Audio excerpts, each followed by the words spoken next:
మహిమా ఘనత యుగములకు నా కృషి చేత కాదయ్యా.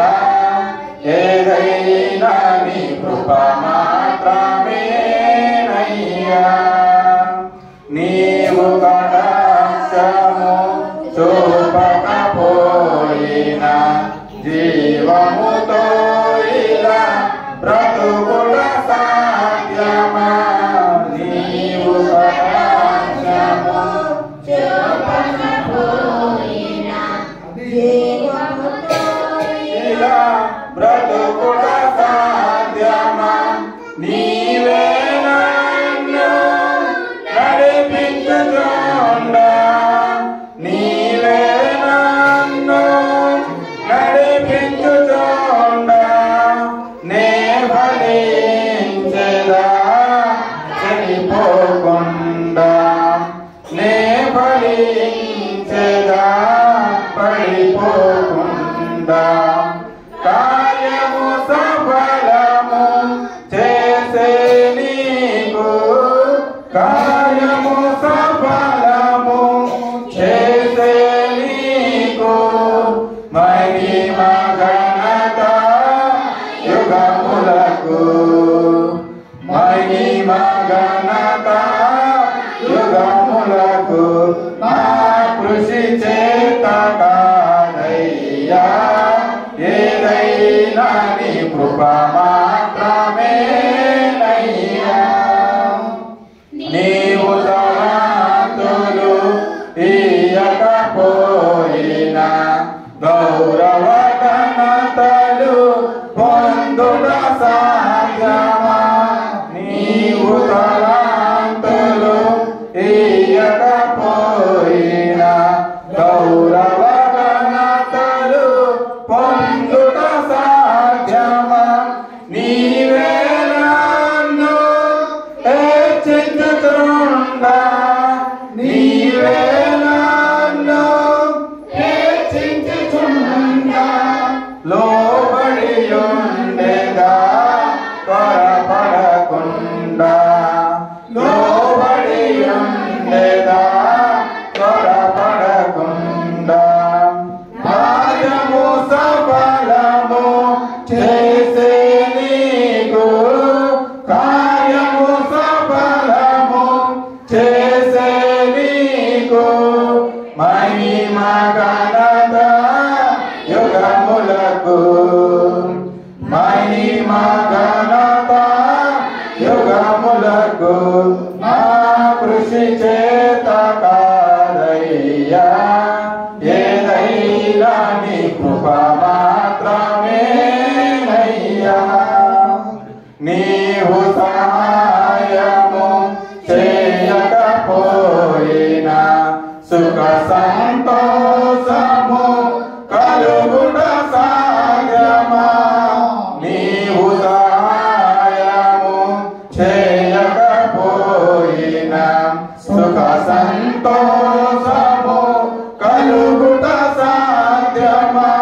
నీవే నాకై చింతించుచుండా, నీవే నాకై చింతించుచుండా, నే నిలువరించెదా భయపడకుండా, నే నిలువరించెదా భయపడకుండా.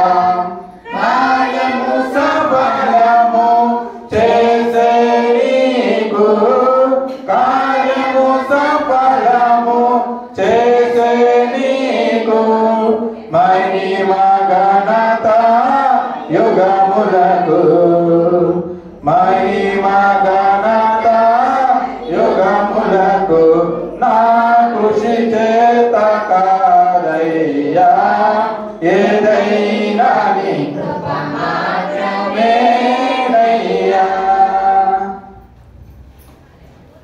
అందరూ స్వరం విప్పి దేవుని మహిమపరుస్తున్నారు. దాన్ని బట్టి మనం తెలియజేసుకుంటాము. బయట కాలేజ్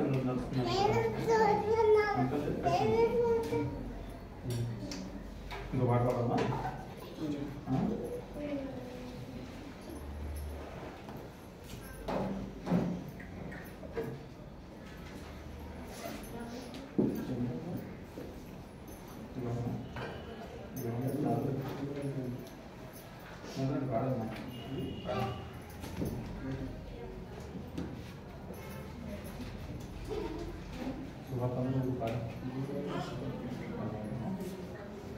మానవుడ కారణ జన్ముడు అని పాట పాడుకుంటామండి. మానవుడ కారణ జన్ముడు 559 పాట సంఖ్య.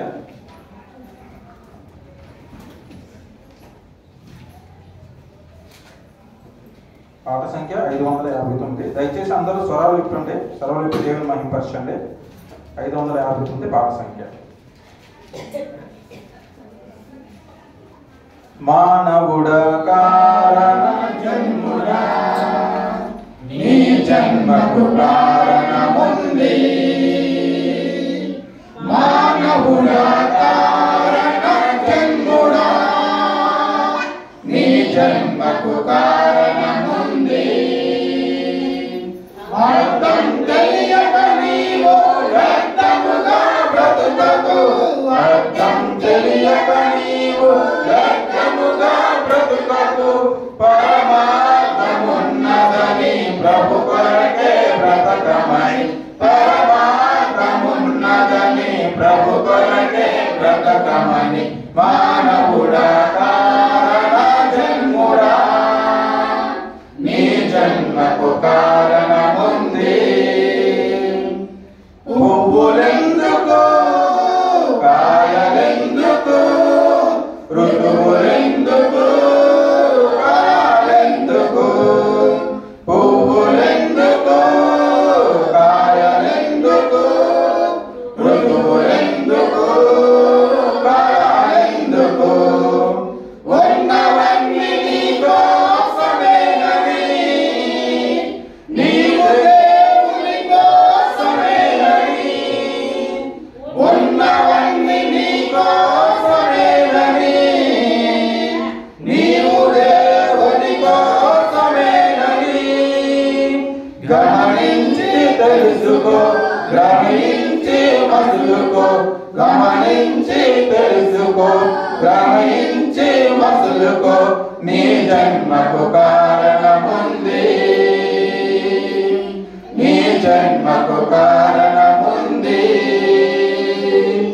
మానవుడా కారణ జన్ముడా నీ జన్మకు కారణముంది. సూర్యుడెందుకు చంద్రుడెందుకు రాత్రులెందుకు పగలు ఎందుకు. సూర్యుడెందుకు చంద్రుడెందుకు రాత్రులెందుకు పగలు ఎందుకు.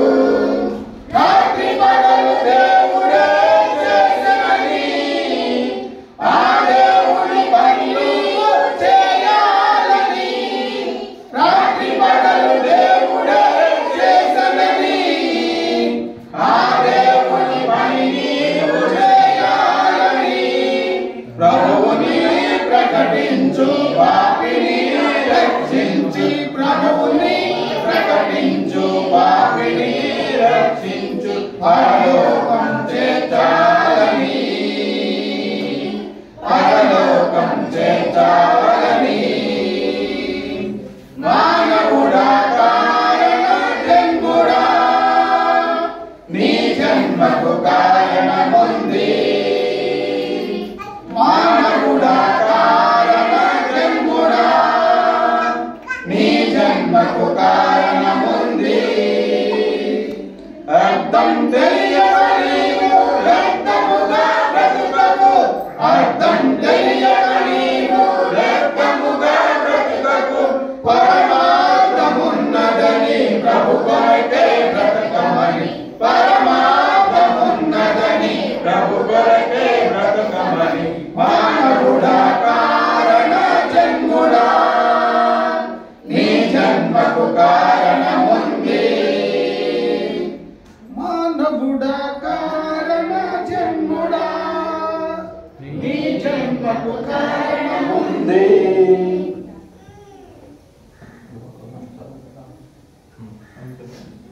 దేవుడి గురించి ప్రార్థన చేస్తాను.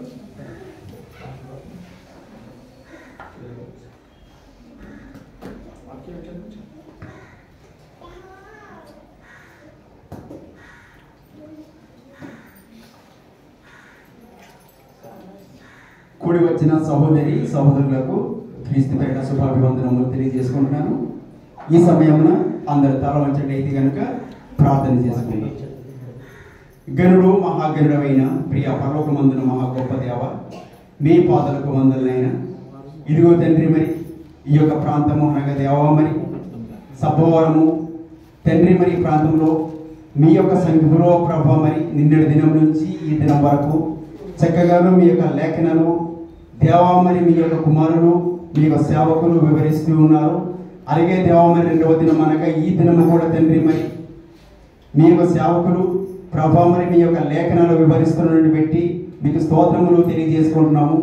అలాగే తండ్రి, మరి వివరిస్తున్న లేఖనాలు ప్రభా, మరి మేము ఆ లేఖనాలు గ్రహించి ఆ లేఖనాల విధానముగా మేము జీవించడానికి మీరు తోడుకొని వచ్చినటువంటి ప్రతి ఒక్కరిని కూడాను కూడుకొని ఉన్న మా అందరి పట్ల మీకు ప్రేమను ఉంచి మీకు జ్ఞానమును మా పట్ల ఉంచి ఆ లేఖనాల ప్రకారముగా మేము నేర్చుకొని ఈ లోకంలో జీవించే విధానమును మా అందరి పట్ల కలుగజేయమని, అలాగే దేవా, మరి సహోదరులు లేఖనాలు వివరిస్తూ ఉండగా బోధిస్తూ ఉండగా వాళ్ళకి తగిన జ్ఞానమును అనుగ్రహించి ఆరోగ్యమును అనుగ్రహించి దేవా, మరి వారి యొక్క స్వరములో మీరు ఉండి ఆ లేఖనాల పట్ల మేము జీవించడానికి వాళ్ళు బోధించడానికి చక్కటి జ్ఞానాన్ని అవకాశమును కలిగించమని ఏ ప్రార్థన మీ కుమారుడు మా యేసుక్రీస్తు ప్రభునామమున అడిగిపెట్టుకుంటున్నాం పరమ తండ్రి, ఆమేన్.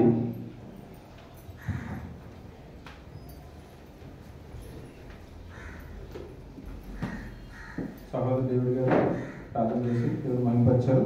మరి ఈ వాక్య పఠనము సహోదరుడు రాజ్కుమార్కి వచ్చి వాక్యాన్ని పఠించాల్సిందిగా కోరుచున్నాం. రోమీయులకు రాసిన పత్రిక 6వ అధ్యాయం 3 నుంచి 9 వరకు దయచేసి అందరూ బైబిల్ తెరిచి ఏకీభవించండి చూడండి.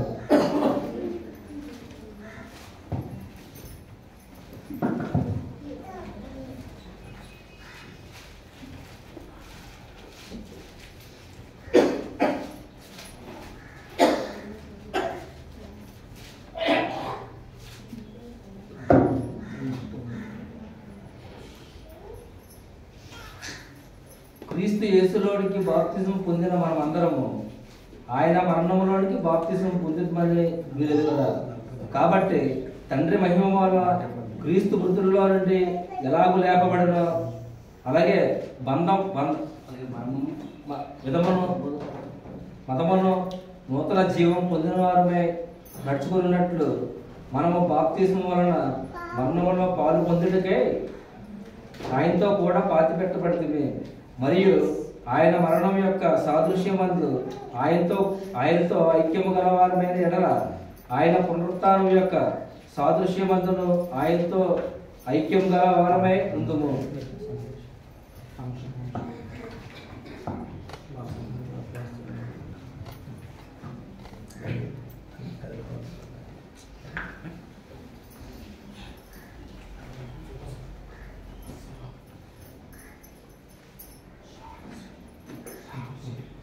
చక్కగా వాక్యం చదివించిన సహోదరు రాజ్కుమార్ గారికి సద్భావన క్రీస్తు సంఘ తరఫున వందనాలు తెలియజేసుకుంటున్నాము.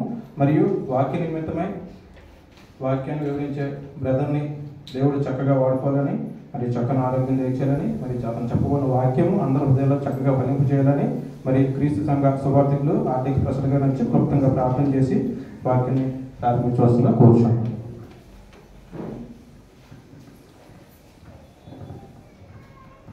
చేరవచ్చిన సహోదరులకు వందనాలు. అలాగే మన సభవరం యొక్క ఆహ్వానాన్ని మన్నించి సహోదరులు సహదేవ్ గారు అలాగే సహన్శీల్ మన మధ్య ఉన్నారు. సహన్శీల్ గారు ముందు వాక్యాన్ని ప్రకటిస్తారు. క్రైస్తవులు ఎలా అవుతారు, క్రైస్తవులు ఎలా ఉండాలి అనే విషయాన్ని వివరిస్తారు. తర్వాత సంఘ క్రమశిక్షణ గురించి సహోదరులు సహదేవ్ గారు మాట్లాడతారు. మనం ప్రార్థన చేద్దాం. అందులో వచ్చాం. మమ్మల్ని మిగిలిగా ప్రేమిస్తున్న మా ప్రియమైన పరలోక తండ్రి, ఉన్నతమైన మహోన్నతమైన ఘనమైన శక్తి సంపన్నమైన పరిశుద్ధమైన మీ గొప్ప నామం బట్టి మా కొరకు కల్వరి స్థితిలో ప్రాణం పెట్టి మృత్యుంజయుడై తిరిగి లేచి మరలా రావడానికి సిద్ధపడుతున్న తండ్రి ఆజ్ఞ మేరకు సిద్ధపడుతున్న క్రీస్తు ప్రభు నామంలో ఈ ప్రత్యేకమైన సువార్త కూడుకలు నిమిత్తం ప్రార్థన చేస్తున్నాం. తండ్రి నాయన, రాత్రి ఎంతో గొప్పగా క్రైస్తవము మతమా మార్గమా అనే విషయాన్ని చక్కగా సహోదరుల ద్వారా మీరు వినిపించారు. చాలామంది వచ్చారు, సంతోషించారు. బయట వారి ద్వారా కూడా మాకు చక్కగా అర్థమయ్యేలాగా చెప్పారు అనే వార్తలు కూడా మేము ఉన్నాం. అందును బట్టి నీకు స్తుతులు చెల్లిస్తున్నాం తండ్రి. తండ్రి నాయన, మా సోదరుల్ని గొప్పగా మీ నామంలో వినియోగించుకుంటున్న విధానం బట్టి స్తుతులు చెల్లిస్తున్నాం. ఆరోగ్యమును, బలమును, శక్తినిచ్చి అనేక చోట్ల తిరగడానికి ఏ రోజు ఖాళీ లేకుండా, సమయాన్ని వృధా కాకుండా నీ చిత్తములో వాడబడుతున్న విధానం బట్టి స్తుతులు చెల్లిస్తాం. తనకు ఆరోగ్యము, బలము, శక్తినివ్వండి. సహకరిస్తున్న సిస్టర్ గారిని జ్ఞాపకం చేసుకోండి. తనకు కూడా ఆరోగ్యము, బలము, శక్తినివ్వండి. ఈరోజు ప్రత్యేకంగా నీ వాక్యాన్ని వివరించడానికి మా సోదరులు తాడేపల్లిగూడెం క్రీస్తు సంఘంలో సువార్త సేవ చేస్తున్న సహన్శీల్ గారిని బట్టి స్తుతులు చెల్లిస్తున్నాం. ఆయన ద్వారా మీ లేఖనాన్ని పరిశీలిస్తుండగా మీ జ్ఞానం ఆయనకి ఇవ్వండి. వచ్చిన వారిని ఏర్పాటు ఉన్నవారు వచ్చి పాల్గొనడానికి అవకాశం కలిగించండి. నాయన, నీకు ఎంతో స్తుతులు, స్తోత్రాలు చెల్లించుకుంటూ చక్కగా వివరించడానికి మీ జ్ఞానం ఇచ్చి వినడానికి, నేర్చుకోవడానికి మీ కృప మాకిచ్చి మీరు మహిమ పొందుతారని వందనాలు చెల్లించుకుంటున్నాం తండ్రి. మీరే మీ పరిశుద్ధాత్మను మా మధ్యలో ఉంచి చక్కగా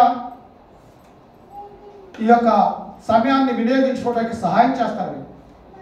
సభవరం స్థానిక సంఘం ద్వారా ఈ యొక్క ఏర్పాటును కలిగి ఉన్న విధానం బట్టి స్తుతులు చెల్లిస్తూ స్థానిక సంఘాన్ని కూడా దీవిస్తారు. వందనాలు చెల్లించుకుంటూ యేసుక్రీస్తు ప్రభు వారి నామంలో ఈ ప్రార్థన మనం సమర్పించి వినయపూర్వకంగా బ్రతిమలాడి వేడుకొచ్చున్నాం తండ్రి. ఆమేన్.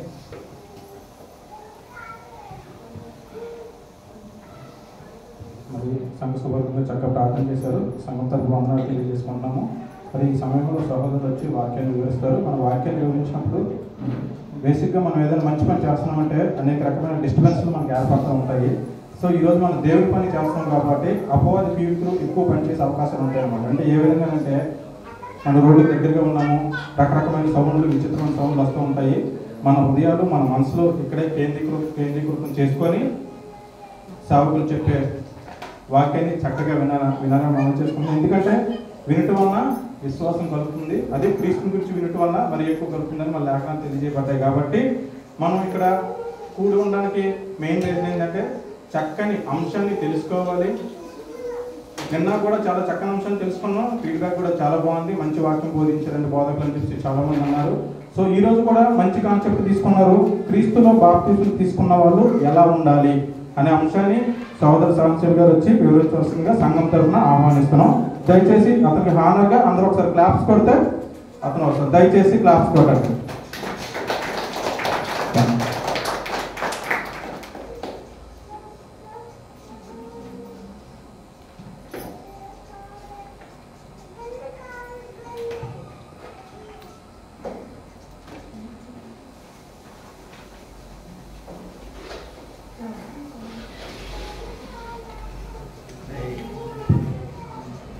మహోన్నతులైన దేవుడు మనల్ని అందరినీ సజీవ లెక్కలు వచ్చి ఇటు రీతిగా మనం కలిసి వాక్యాన్ని ధ్యానించడానికి అవకాశం ఇచ్చిన తండ్రి అయిన దేవునికి నా యొక్క కృతజ్ఞతలు చెల్లిస్తున్నాను.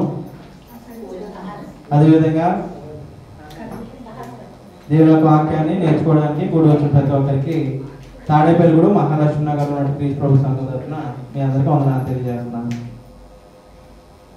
మరి నన్ను ఆహ్వానించి మరి రీతిగా వాక్యం బోధించాలని తెలియజేసినటువంటి సభలో ఉన్నటువంటి స్థానిక సంఘానికి అలాగే సహోదరులు ప్రసాద్ గారికి వారి యొక్క కుటుంబానికి నా యొక్క వందనాలు తెలియజేస్తున్నాను.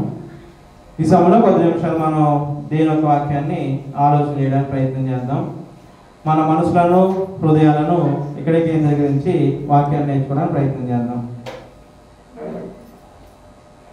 దేవుని సంకల్పం ఏంటండి?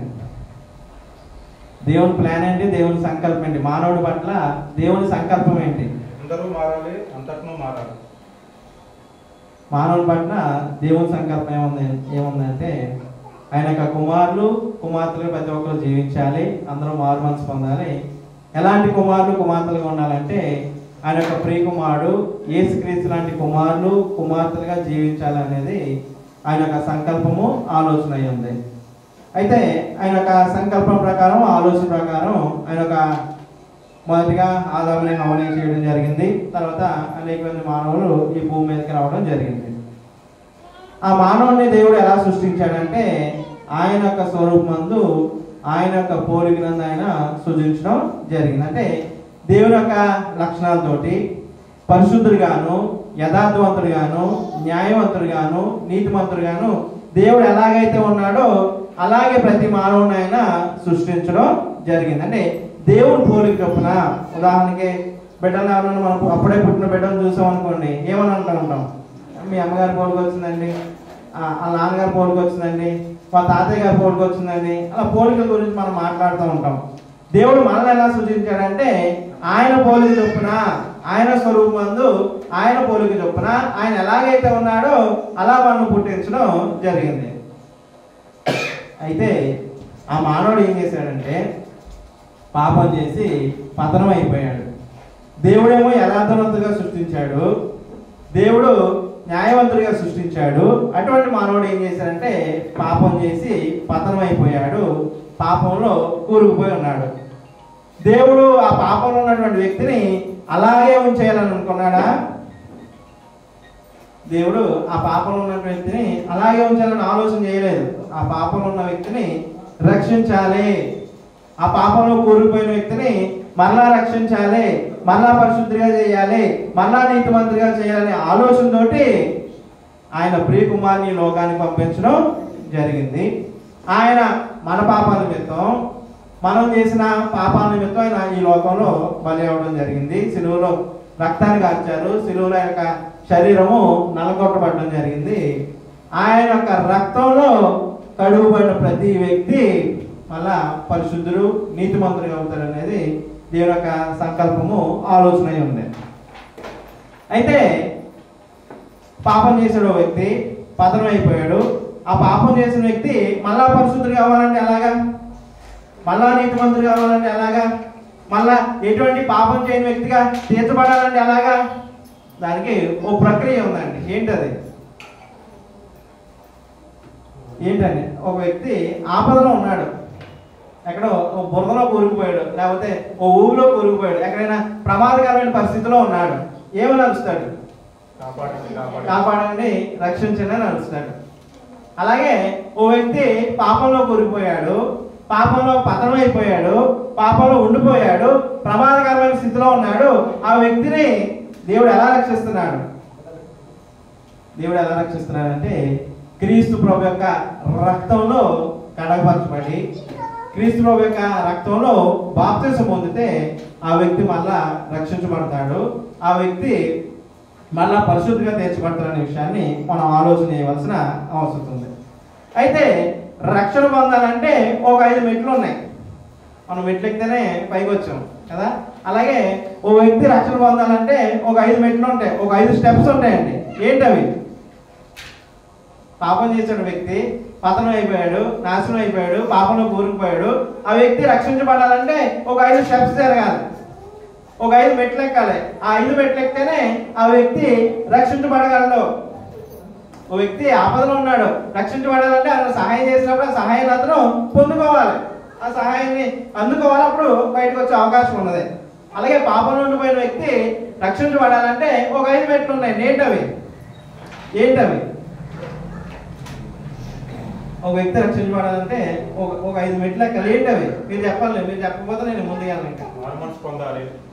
అంటే ఒక్కొక్కటి ఆలోచన చేయడానికి ప్రయత్నం చేద్దాం. వినాలి, 2 విశ్వసించాలి, 3 మారుమనసు పొందాలి, 4 ఒప్పుకొనాలి, 5 బాప్తిసము పొందాలి. ఆ 5 ప్రక్రియలు జరిగినప్పుడు 5 మెట్లు ఎక్కినప్పుడు ఆ వ్యక్తి రక్షణ పొందుతాడు అనే విషయాన్ని మనం ఆలోచన చేయవలసిన అవసరం ఉంది. యోహాను సువార్త 5వ అధ్యాయము 24వ వచనం మనం ఆలోచన చేస్తే, యోహాను సువార్త 5వ అధ్యాయము 24వ వచనం.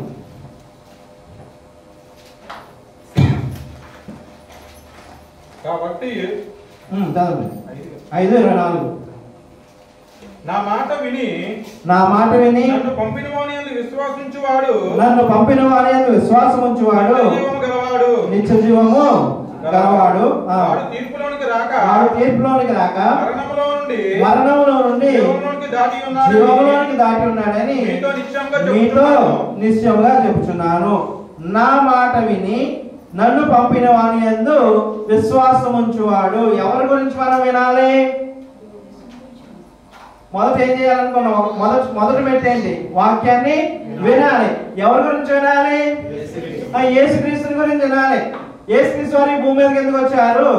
ఆయన ఈ భూమి మీద ఎలా జీవించాడు? ఓ క్రైస్తవుడు కానీ ఎలా మాదిరిగా ఉన్నాడు? ఓ వ్యక్తి రక్షణ పొందాలంటే ఆయన ఏం చేశాడు? దేవుడి యొక్క సంకల్పం ఏమై ఉంది? దేవుడి యొక్క ఆలోచన ఏమై ఉంది? దేవుడి యొక్క వాక్యం ఏం చెప్తుంది? ఓ వ్యక్తి ఎలా బ్రతకాలని దేవుడి వాక్యం చెప్తుంది అనే విషయాన్ని మనం గ్రహించవలసిన, ఆలోచన చేయవలసిన అవసరం ఉంది. అంటే ఓ వ్యక్తి మొట్టమొదటి రక్షణ పొందాలంటే మొట్టమొదటిగా చేయవలసిన స్టెప్ ఏంటంటే వినాలి. ఆ వినడం ద్వారా ఏమొస్తుందంటే విశ్వాసము కలుగుతుంది. ఉదాహరణకి విశాఖపట్నంలో ఒక మలబార్ గోల్డ్ అనే ఒక షాప్ ఉంది. అక్కడ బంగారం బాగుంటుందని ఎవరైనా ఒకరు చెప్పారనుకోండి, విశ్వాసం కలుగుద్దా? నేను కొనుక్కున్నాను, అక్కడ బంగారం చాలా బాగుందండి, అక్కడికి వెళ్తే మంచి బంగారం ఇస్తారు అని చెప్పారనుకోండి, విశ్వాసం కలుగుద్దా? ఆ వినటం ద్వారా ఏం జరుగుద్ది అంటే విశ్వాసం కలుగుద్ది. సబ్బవరంలో పలానా మంచి బట్టల షాప్ పెట్టారు, ఆ బట్టల షాప్కి వెళ్తే మంచి చీరలు ఇస్తాడు, అది మంచి బట్టలు ఇస్తారని తెలియజేసినట్టే ఆ వినటం గురించి ఆ విశ్వాసం కలిగి మనం కూడా వెళ్దాం, వాళ్ళు చెప్పారు కదా, వాళ్ళు కొనుక్కున్నారు కదా, బాగా మనుద్ది అని చెప్పారు కదా, దాన్ని బట్టి మనం కూడా వెళ్ళి కొనుక్కుందాం అని ఒక విశ్వాసంతో ఉంటారు. అంటే ఒక షాప్ గురించి ఉన్నప్పుడు ఆ షాప్ మీద విశ్వాసం పెరుగుద్ది. ఓ వ్యక్తి గురించి ఉన్నప్పుడు ఓ వ్యక్తి మీద విశ్వాసం పెరుగుద్ది.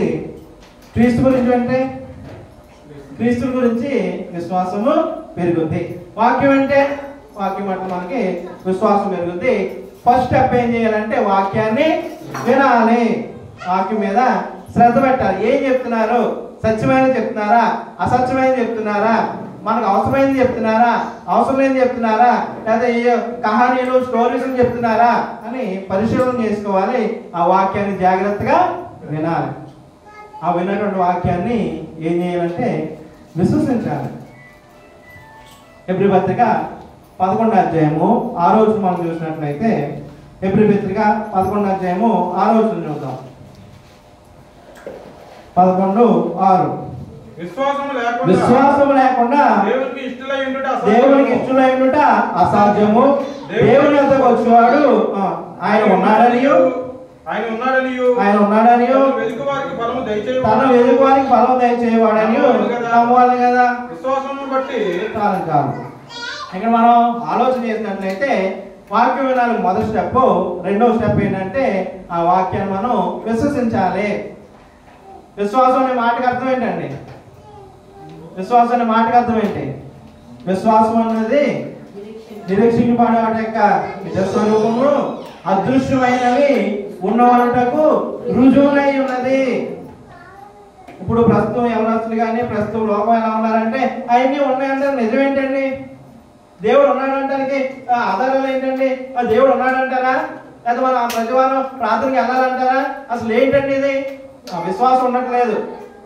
వింటున్నారు కానీ విశ్వాసము ఉండట్లేదు. వాక్యాన్ని వినాలి, ఆ వాక్యాన్ని మనం విశ్వసించాలి. దేవుడు ఉన్నాడు, యేసుక్రీస్తున్నారు, ఈ భూమి మీదకి ఆయన వచ్చాడు, మన కొరకు ఆయన బలయ్యాడు, ఈ లోకంలో ఆయన మనకు మాదిరి చూపించి జీవించాడు, మన కోసం ఆయనే వచ్చాడు, రెండోసారి ఆయన వస్తాడు, మనం పరిశుద్ధంగా జీవించాలని విశ్వాసంతో మనం బ్రతకవలసిన అవసరం ఉంది. వినాలి, విశ్వసించాలి. మూడో స్టెప్ ఏంటంటే మారు మనసు పొందాలి. మారు మనసు పొందాలి. అపోస్తలుల కార్యములు 2వ అధ్యాయము 38వ వచనం మనం చూస్తే, అపోస్తలుల కార్యములు 2వ అధ్యాయము 38వ వచనం, 2:38 చూద్దాం. మీరు మారు మనసు పొంది పాప క్షమాపణ నిమిత్తము ప్రతివాడు యేసుక్రీస్తు నామమున బాప్తిసం పొందుడి, అప్పుడు మీరు పరిశుద్ధాత్మను వరమును పొందుదురు. మూడో స్టెప్ ఏంటంటే ఏం చేయాలంట? మారు మనసు పొందాలి. మొదటి స్టెప్ ఏం ఆలోచన చేసామంటే వినాలని ఆలోచన చేసాం. రెండో స్టెప్ ఏం ఆలోచన చేసామంటే విశ్వసించాలనే విషయాన్ని ఆలోచన చేసాం. మూడో స్టెప్లో ఏం చేయాలంటే మారు మనసు పొందాలి. ఏం మారు మనసు పొందాలి? ఏం మారు మనసు పొందాలి? ఏ విషయంలో మనం మారు మనసు పొందాలి?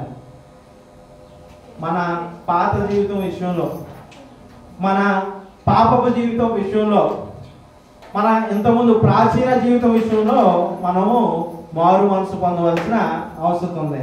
మన మనస్సును మార్చుకోవాలి. మన మనసును చాలా సందర్భాల్లో మనం మార్చుకుంటామా?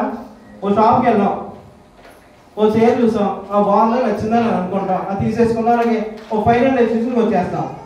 పక్కన ఎవరైనా చైర్ తీసి చూస్తూ ఉంటారు. ఏమవుద్ది అప్పుడు? మన మనసు ఏమవుద్ది? మారుతుందా? అది బాగున్నట్టుంది. ఆ మనసుని చాలా సందర్భాల్లో మనం మార్చుకుంటూ ఉంటాం, ఫిక్స్డ్గా ఉంచలేదు, దాన్ని మారుస్తూ ఉంటాం. అలాగే పాపం చేసి మనం పతనం అయిపోయాం, పాపంలో కూరుకుపోయాం. ఆ పాపంలో ఉన్నటువంటి మన మనసు ఏం చేయాలంటే మారు మనసు పొందాలి. మన ప్రాచీన స్వభావాన్ని విడిచిపెట్టాలి.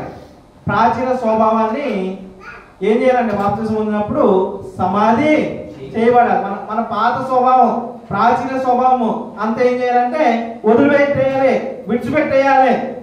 దాన్ని మనం మళ్ళా బ్యాగ్ వేసుకుని వెనకాల తిరగకూడదండి. ఓ బ్యాగ్ వెనకాల తగ్గించుకొని తిరిగినట్టు మన పాత జీవితాన్ని, పాపం జీవితాన్ని మళ్ళా వెనక తగ్గించుకొని మనం ముందుకు వెళ్ళకూడదు. ఓ వ్యక్తి మారు మనసు పొందాడంటే పాత జీవితాన్ని మొత్తం తుడిచిపెట్టేయాలి, అరెస్ట్ చేసేయాలి. ఇప్పుడు ఫోన్లో నుంచి డేటా అరెస్ట్ చేసేస్తాం, మళ్ళీ తిరిగి పొందగలమా? పొందలేమండి. అలాగే మన పాత జీవితాన్ని, పాపం జీవితాన్ని అంతా అరెస్ట్ చేసేయాలి, వైప్ చేసేయాలి.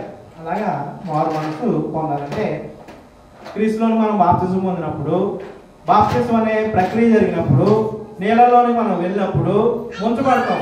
బాప్తిజం అనే మాటకు అర్థం ఏంటంటే ముంచడం లేక పాతి పెట్టబడ్డ. ముంచడం జరుగుద్ది, పాతి పెట్టడం జరుగుద్ది. ఆ పాతి పెట్టడం జరిగినప్పుడు, ఆ ముంచబడడం జరిగినప్పుడు మన ప్రాచీన స్వభావం అంతా అక్కడే విడిచిపెట్టేయాలి, సమాధి చేయబడుతుంది. తిరిగి మనం కొత్తగా నూతన జీవితాన్ని, నూతన జన్మ పొందుకొని మనం లేచే అవకాశము అంటే మన పాత స్వభావం అంతా విడిచిపెట్టాం. ఇందాక మనం రోమపత్రిక 3వ అధ్యాయం 6-9 వచనాలు మనం చదువుకోవడం, అక్కడ ఉన్నటువంటి విషయాలన్నీ చదివినట్లయితే, అక్కడ ఉన్నటువంటి వచనాలు మనం చదివినట్లయితే ఆ విషయాన్ని మనం అర్థం చేసుకోగలం. కాబట్టి మన ప్రాచీన స్వభావం అంతా మనం విడిచిపెట్టాలి. కానీ మన ప్రాచీన స్వభావం మనం విడిచిపెట్టట్లేదు. మారు మనసు పొందాం అనుకుంటాం కానీ మన పాపపు స్వభావము, మన పాత స్వభావము, మన ప్రాచీన స్వభావము మనతోటే ముందుకెళ్తుంది. అంతేనంటారా? ఓ వ్యక్తి బాప్తిసం పొందినప్పుడు దేవుడు మళ్ళీ పరిశుద్ధిగా, నీతిమంతుడిగా, యథార్థవంతుడిగా తయారు చేస్తున్నాడు. కానీ ఆ వ్యక్తి మళ్ళా పాత విషయాలని మళ్ళా నెంబర్ వేసుకుంటూ, పాత విషయాలన్నీ జ్ఞాపకం చేసుకుంటూ, పాత విషయాల్లో మళ్ళా కోరికపోతూ మళ్ళా పతమైపోయే రోజులు మనం చూస్తూ ఉన్నాం. అంటే మారు మనస్సు అంటే ఇంక పాత అన్ని వదిలేయాలి. ఇప్పుడు దేవుడు ఏమని అంటున్నాడంటే, దేవుడు పాపాన్ని క్షమిస్తాను, మీ పాపాన్ని ఎన్నడూ జ్ఞాపకం చేసుకున్నాను అంటున్నాడు దేవుడు. ఇంకెన్నడూ జ్ఞాపకం చేసుకోను. మరి మనం బాప్తిసం పొందుతున్నాం, మారుమనసు పొందుతున్నాం, కానీ పాత విషయాల్ని మళ్ళీ జ్ఞాపకం చేసుకుంటున్నాం, పాత విషయాల్లోకి మళ్ళీ వెళ్తున్నాం. ఉదాహరణకి బాప్తిజం పొందకముందు భూత రాలేదు, మారుమనసు పొందాం, రక్షణ పొందాం. బాప్తిజం పొందాక మళ్ళీ ఏ బూతులు. బాప్తిజం పొందకముందు మద్యానికి మానేసేయం, బాప్తిజం పొందకముందు మద్యానికి అలవాటు అయ్యాం, లేకపోతే బాప్తిజం పొందకముందు చెడు అలవాట్లన్నీ ఉన్నాయి. బాప్తిజం పొందాక మారుమనసు పొందాక మళ్ళీ ఏ అలవాట్లు, మళ్ళా ఏ బుద్ధులు. బాప్తిజం పొందకముందు అసూయ ఉంది, బాప్తిజం పొందాక అసూయే. బాప్తిజం పొందకముందు కోపం ఉంది, బాప్తిజం పొందాక కోపమే. ఇంకేం మారాం మనం, ఏం మార్చుకున్నాం మనం? ఫేక్ మారు మనసు అండి. అది ఒక ఫేక్ మారు మనసు. ఏదో నేను మారాను అని అనిపించుకోవడానికి, నేను బాప్తిజం పొందాను అని అనిపించుకోవడానికి తప్ప మనం నిజంగా మారట్లేదు. నిజంగా మనము మారట్లేదు. అయ్యే బుద్ధులు, అయ్యే ఆలోచనలు, అయ్యే అలవాట్లు,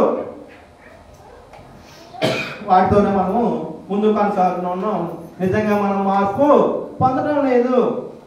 ఆలోచన చేద్దాం, ప్రశ్న వేసుకుందాం. నేను నిజంగా మారు మనసు పొందానా? బాప్తిజం పొందక ముందు అత్త కోడలికి దెబ్బలాట్లండి, బాప్తిజం పొందాక మారిపోతున్నారా? బాప్తిజం పొందేలాక మళ్ళీ అత్త కోడలు దెబ్బలాటం.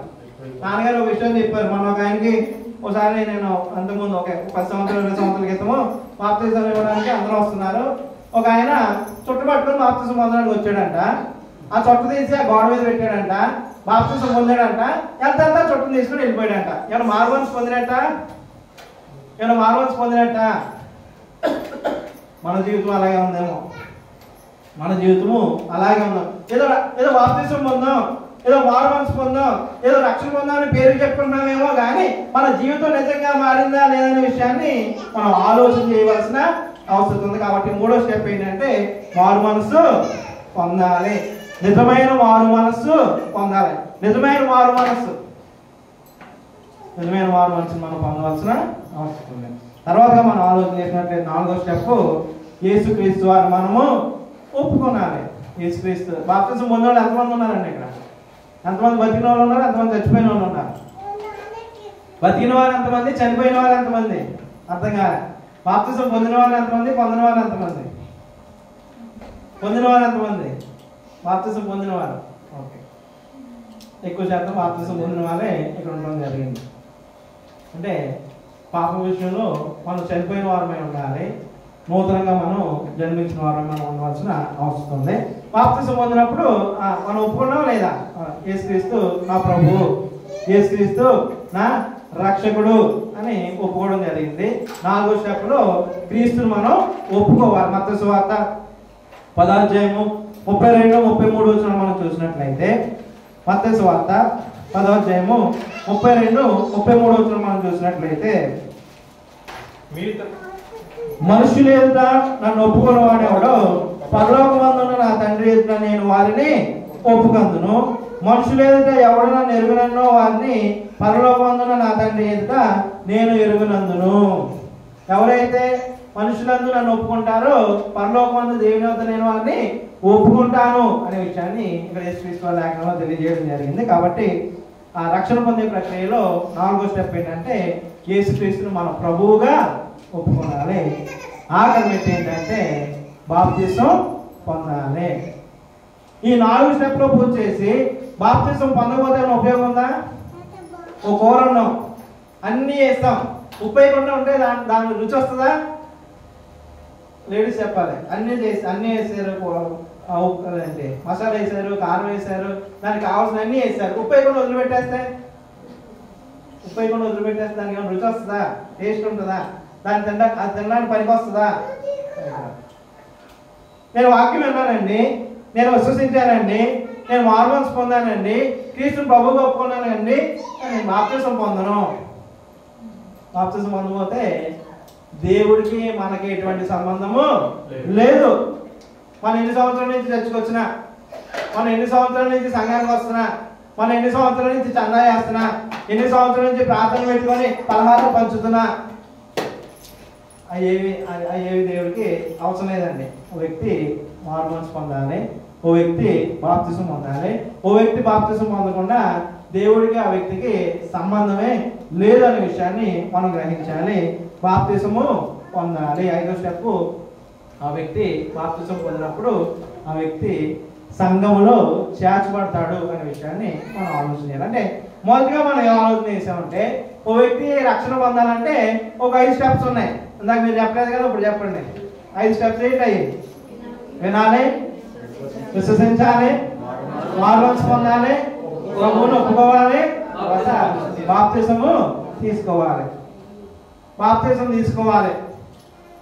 లోకంలో చాలా రకాలైన బోధలు ఉన్నాయి. బాప్తిసం అనేసరికి చాలా రకాలైన బాప్తిసాలు ఉన్నాయండి. ముంచి బాప్తిసం, చెలిగిన బాప్తిసం, దోషులతో నీళ్ళు పోసే బాప్తిసం, జెండా కింద నుంచి పంపించే బాప్తిసం, ఇంకా అనేకమైన రకాల బాప్తిసాలు ఉన్నాయి. ఏది సత్యమైన బాప్తిసము, ఏది సత్యమైన సంఘము అనే విషయాన్ని కూడా మనం ఎల్లప్పుడూ పరిశీలన చేసుకోవాల్సిన అవసరం ఉంది. ఎవరైతే చెప్తే అది వినేయడం కాదు. యూట్యూబ్లో ఎవడైతే చెప్తే అది చూసేది వినేయడం కాదు. ఎవడేదో చెప్తున్నాడని వాళ్ళు ఫాలో అయిపోవడం కాదు. వాక్యం వినాలి. ఆ వాక్యం విన్నప్పుడు అర్థమవుద్ది. ఆ వాక్యం వినేటప్పుడు చెప్తారు కదా, ఎలా బాప్తిసం పొందాలి, యేసుక్రీస్తు వారు ఎలా బాప్తిసం పొందారు, ఆదిమ క్రైస్తవులు ఎలా బాప్తిసం పొందారు అనే విషయాన్ని వాక్యం వినేటప్పుడు మనం అర్థం చేసుకుంటాం. ముంచి బాప్తిసం పొందాలి అనే విషయాన్ని మనం ఆలోచన చేయాలి. కాబట్టి ఆ ప్రక్రియలు జరిగినప్పుడు ఓ వ్యక్తి బాప్తిసం పొందినప్పుడు ఆ వ్యక్తి రక్షించబడుతున్నాడు. ఆ రక్షించబడిన వ్యక్తి సంఘంలో కొనసాగుతూ ఉన్నాడు, సంఘంలో చేర్చబడుతున్నాడు. రైట్. బాప్తిసం పొందేసాం, క్రైస్తవ జీవితం ముగిసిపోయిందా? బాప్తిసం పొందేసాము, క్రైస్తవ జీవితం ముగిసిపోయిందా? డైరెక్ట్ గా మన కోసం పరలోకంలో ఒక స్థలం సిద్ధపాటు చేయబడిందా? ఇంక నేను బాప్తిసం పొందేశాను, డైరెక్ట్ గా పరలోకానికి. చాలా మంది అదే ఆలోచన జీవిస్తూ ఉన్నారు. ఆ లోకంలో కానీ, లేకపోతే డినామినేషన్ వాళ్ళు కానీ, లేకపోతే మనం తెలిసిన వాళ్ళు కానీ, మీరు బాప్తిసం పొందేశారా, మీరు సేఫ్ అండి, మీరు బాప్తిసం పొందేశారు కదా, ఇంక దేవుడి దగ్గరికి వెళ్ళిపోతారు, పరలోకం దగ్గరికి వెళ్ళిపోతారు అని అంటూ ఉంటారు. లేకపోతే కొంతమంది ఒక ఆలోచన ఏంటంటే, నేను బాప్తిసం పొందేశాను కదా, ఇంకా నేను సేఫ్ ప్లేస్ లో ఉన్నాను అనే ఆలోచనతో మనం బతుకుతున్నాం. బాప్తిసం పొందేసినంత మాత్రాన మన క్రైస్తవ జీవితానికి ముగింపు కాదు. బాప్తిసం మన క్రైస్తవ జీవితానికి అస్సలు ముగింపు కాదు. బాప్తిసము క్రైస్తవ జీవితానికి ఆరంభము. అప్పటి నుంచే మన యొక్క క్రైస్తవ జీవితము మొదలవుద్ది, స్టార్ట్ అవుద్ది. చాలా మంది ఏమనుకుంటున్నారంటే, ఆ స్టార్టింగ్ ప్లేస్ లోనే ఇంకా అయిపోయింది, మేము బాప్తిసం పొందేసాం, ఖాళీ ఉన్నప్పుడు చర్చికి వెళ్ళొచ్చు, ఖాళీ ఉన్నప్పుడు ప్రార్థనకి వెళ్ళవచ్చు, ఏమైనా పనులు ఉంటే పనులు చేసుకోవచ్చు, ఎలా బాప్తిసం పొందేసి కాబట్టి దేవుడు అక్కడ యేసుక్రీస్తు అక్కడ నాకు స్థలాన్ని సర్దుబాటు చేశారు, డైరెక్ట్ ఇంకా నేను వెళ్ళిపోవడమే అనే ఆలోచనలో మనం ఉన్నామేమో. క్రైస్తవ జీవితానికి బాప్తిసము ముగింపు కాదు అనే విషయాన్ని మనం ఆలోచన చేస్తున్నాం. మరి అయితే ఆ బాప్తిసం పొందిన వ్యక్తి మరి ఎలా జీవించాలి? క్రైస్తవ జీవితానికి బాప్తిసమే ముగింపు కాదు అనే విషయాన్ని ఆలోచన చేస్తాం. మరి ఆ వ్యక్తి ఎలా జీవించాలి సంఘంలో? ఆ వ్యక్తి ఎలా సాగాలి సంఘంలో ముందుకి? ఆ వ్యక్తి ఆత్మీయంగా ఎలా అభివృద్ధి చెందాలి? కొన్ని విషయాలు మనం ఆలోచన చేయడానికి ప్రయత్నం చేద్దాం. బాప్తిసం పొందిన వ్యక్తి, మారుమనసు పొందిన వ్యక్తి, దేవుడు కుమారుడిగా అయినటువంటి వ్యక్తి చేయవలసిన పనులు కొన్ని విషయాలు మనం ఆలోచన చేద్దాం. యాకోబు పత్రిక 1:22-23 చూద్దాం. యాకోబు పత్రిక 1:22-23.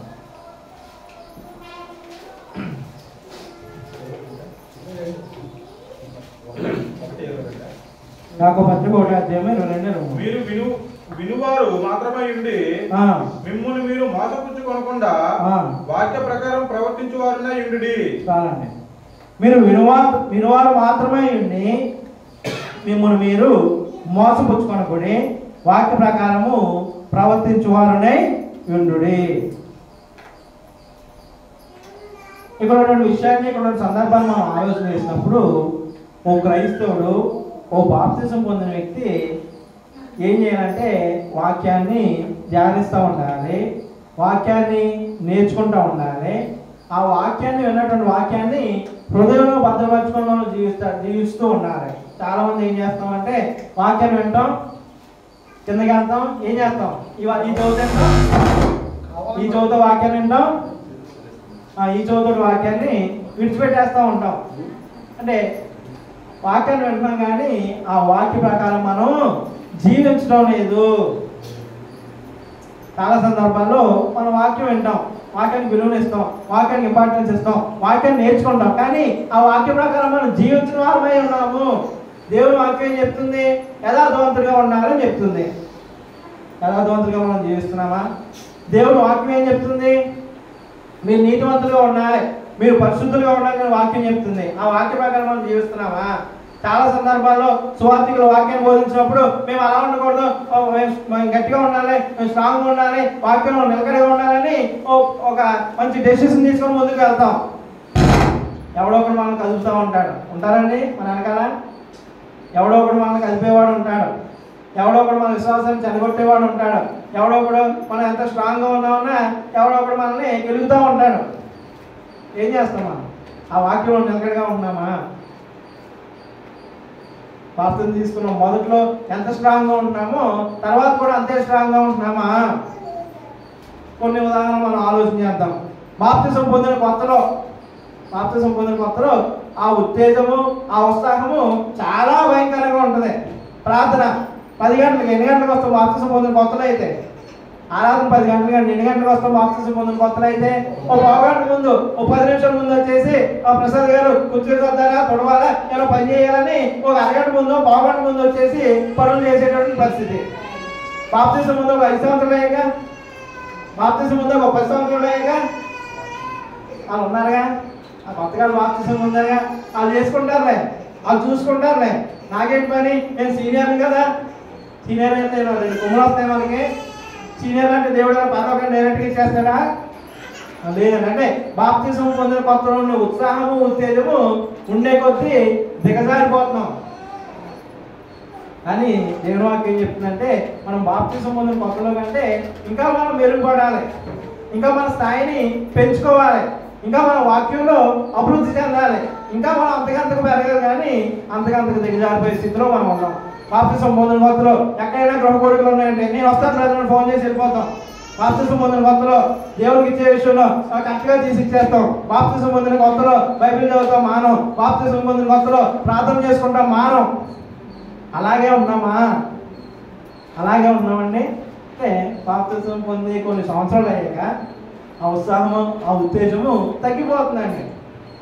ఉత్సాహం, ఉత్తేజము తగ్గిపోతుంది. కాబట్టి వాటిగా మనం ఆలోచన చేస్తున్నామంటే దేవుని వాక్యానికి విలువ ఇచ్చేవాడుగా ఒక వ్యక్తి ఉండాలి. బాప్తిజం పొందిన వ్యక్తి మొట్టమొదటిగా చేయవలసిన పని ఏంటంటే దేవుని యొక్క వాక్యానికి విలువనివ్వాలి, ఆ వాక్యాన్ని వినాలి, ఆ వాక్య ప్రకారము జీవించాలి. ఆ వాక్యాన్ని విడిచిపెట్టేయకూడదు, మనం మోసం చేసుకోకూడదు, ఆ వాక్యాన్ని విడిచిపెట్టేవాళ్ళుగా మనం ఉండకూడదనే విషయాన్ని మనం ఆలోచన చేయవలసిన అవసరం ఉంది.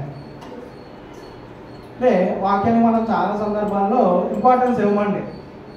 ఉదాహరణకి నేను భద్ర కార్యక్రమాలు జరుగుతున్నాయి, అన్ని బాగా అరేంజ్ చేస్తారు, డెకరేషన్ బాగా అరేంజ్ చేస్తారు, భోజనాలు బాగా అరేంజ్ చేస్తారు, అన్ని అరేంజ్ చేస్తూ ఉంటారు, చుట్టాలందరూ వస్తూ ఉంటారు. కానీ స్వాతికి దగ్గర ఏం చెప్తారంటే ఒక్క 5 నిమిషాల వాక్యం ముగించేయండి, 10 నిమిషాల వాక్యం ముగించేయండి, అందరూ వచ్చేసారు, లేట్ అయిపోతుంది, కార్యక్రమం త్వరగా ముగించేయాలి, త్వరగా ముగించేయండి వెనకాల నుంచి గడియారంలో టైం చూపిస్తూ ఉంటారు. ఒక క్రైస్తవుడిగా, విశ్వాసగా, దేవుని కుమారుడిగా నువ్వు వాక్యానికి ఇంపార్టెన్స్ ఇవ్వాలి, ప్రయారిటీ ఇవ్వాలి. దేవుని వాక్యం ఏం చెప్తుందో ఆ వాక్య ప్రకారం నడుచుకోవాలనే విషయాన్ని మనం ఆలోచన చేయవలసిన అవసరం ఉంది. ఇక రెండో విషయం మనం ఆలోచన చేసినప్పుడు దేవుని ఆజ్ఞలను గైకొనే వ్యక్తిగా మనం జీవించవలసినటువంటి అవసరం ఉంది. మత్తయి సువార్త 7వ అధ్యాయము 21వ వచనం మనం చూస్తే, మత్తయి సువార్త 7వ అధ్యాయము 21వ వచనం, లోపల నుండి అనగా మనుషుల హృదయములో నుండి దురాలోచనలు, జాగ్రత్తలను, దొంగతనములను, అదేనండి 7:21 అండి. ప్రభువా ప్రభువా నన్ను పిలుచు ప్రతి వాడును పరలోక రాజ్యంలో ప్రవేశింపడు గాని పరలోకమందున్న నా తండ్రి చిత్త ప్రకారం చేయువాడే ప్రవేశించును. ప్రభువా ప్రభువా అని పలికినంత మాత్రాన ఏమన్నాడండి? ప్రభువా ప్రభువా అని పలికినంత మాత్రాన్ని పిలిచి ప్రతివాడు పరలోక రాజ్యంలో ప్రవేశింపడు. స్తోత్రం స్తోత్రం, హల్లెలూయా హల్లెలూయా, ప్రభువా ప్రభువా ఏదో యాక్షన్ చేసినంత మాత్రం పరలోకాన్ని మనం వెళ్ళము. ఏం చేయాలంట? దేవుని యొక్క ఆజ్ఞలను మనము గైకొనాలి. దేవుడు అనేకమైన ఆజ్ఞలు ఇవ్వడం జరిగింది. పాత నిబంధనలో మనం చూసుకున్నట్లయితే, ధర్మశాస్త్ర కాలంలో మనం చూసుకున్నట్లయితే ఓ 10 ఆజ్ఞల్ని పలక మీద రాసి దాని కింద 6 ఆజ్ఞ ఇచ్చి అనేకమైన ఆజ్ఞలు ఆయన ఇవ్వడం జరిగింది. కొత్త నిబంధనలో మనం చూసుకున్నట్లయితే యేసుక్రీస్తు వారు అనేకమైన ఆజ్ఞలు ఇవ్వడం, మత్తయి సువార్తలో మనం చూసుకున్నట్లయితే కొండ మీద ప్రసంగంలో అనేకమైన ఆజ్ఞలు ఆయన ఇవ్వడం జరిగింది. ఆ యొక్క ఆజ్ఞల ప్రకారం మనం జీవించవలసినటువంటి అవసరం ఉంది. బాప్తిసం పొందిన మనము, క్రైస్తవులుగా జీవిస్తున్న మనము, దేవుడు బిడ్డలమైనటువంటి మనము ఆజ్ఞల ప్రకారం మనం నడుచుకోవాల్సినటువంటి అవసరం ఉంది. దేవుని ఆరాధించాలనేది ఒక ఆజ్ఞ. దేవుని ఆరాధించాలనేది ఒక ఆజ్ఞ. ఆజ్ఞను మనం గైకొనాలి. ఆజ్ఞను మనము గైకొనాలి. ఇంకా అనేకమైన ఆజ్ఞలు ఉన్నాయి. దొంగతనం చేయొద్దు, వ్యభిచరించొద్దు, నరహత్య చేయొద్దు, పొరుగువారిని ఆశించవద్దు, ఈ శత్రువులు సైతము ప్రేమించు, ఇలాగ అనేకమైన ఆజ్ఞలు ఇవ్వడం జరిగింది. ఆజ్ఞలను గైకొని మనం జీవిస్తూ ముందుకు వెళ్ళవలసినటువంటి అవసరం ఉంది. తర్వాతగా మనం ఆలోచన చేసినట్లయితే మొదటి యోహాను 5:3 మనం చూసినట్లయితే ఆయన ఆజ్ఞలేమి భారమైనవి కావు అనే విషయాన్ని అక్కడ తెలియజేయడం జరిగింది. దేవుడు ఇచ్చినటువంటి ఆజ్ఞలేమి భారమైనవి కాదు. దేవుడు ఇచ్చిన ఆజ్ఞలు భారమైనవి కాదండి. మాతో కూడా మీకును సహవాసం కలిగినట్లు. మొదటి యోహాను 5:3. మొదటి యోహాను 5:3. మనం ఆయన ఆజ్ఞలు గైకొనుటయే దేవుణ్ణి ప్రేమించుట. ఆయన ఆజ్ఞలు భారమైనవి కావు. ఆయన ఆజ్ఞలేమి భారమైనవి కాదు. మనం దేవుని ప్రేమిస్తున్నామంటే ఆయన ఆజ్ఞలను గైకొంటేనే మనం దేవుణ్ణి ప్రేమిస్తున్నాం. ఉదాహరణకి పిల్లలు తల్లిదండ్రులు ప్రేమిస్తున్నారు అని అంటే నిదర్శనం ఏంటంటే, జెరూషా గారు మీ పిల్లలు మనం ప్రేమిస్తున్నారంటే నిదర్శనం ఏంటి? మీరు చెప్పిన మాట్లాడినప్పుడు ఆ పిల్లలు నన్ను ప్రేమిస్తున్నారు అని. ఇప్పుడు మనం దేవుడు మనం ప్రేమిస్తున్నామని ఏదో కబుర్లు చెప్పడం కాదు. దేవుడు మనం ప్రేమిస్తున్నామని ఏం చేయాలి? ఆయన ఆజ్ఞల్ని గైకోవాలి. ఆయన ఆజ్ఞలేమి భారమైనవి కాదు అనే విషయాన్ని అక్కడ తెలియదు. ఆరాధనకి వెళ్ళమన్నాడు, భారమైందా? దొంగతనం చేయొద్దు అన్నాడు, భారమైందా? ఏమండి, దొంగతనం చేయొద్దు, నీకు ఉన్నదాంట్లో సంతృప్తి కూడా అన్నాడు, అది భారమైందేం కాదుగా. కాబట్టి అలాగా దేవుని ఆజ్ఞలు మనం గైకొని ముందుకు వెళ్ళవలసినటువంటి అవసరం ఉంది. తర్వాత మూడోగా మనం చేయవలసిన పని ఏంటంటే, హెబ్రీ పత్రిక 10వ అధ్యాయము 24-25 వచనాలు మనం చూస్తే, హెబ్రీ పత్రిక 10వ అధ్యాయము 24-25 వచనాలు.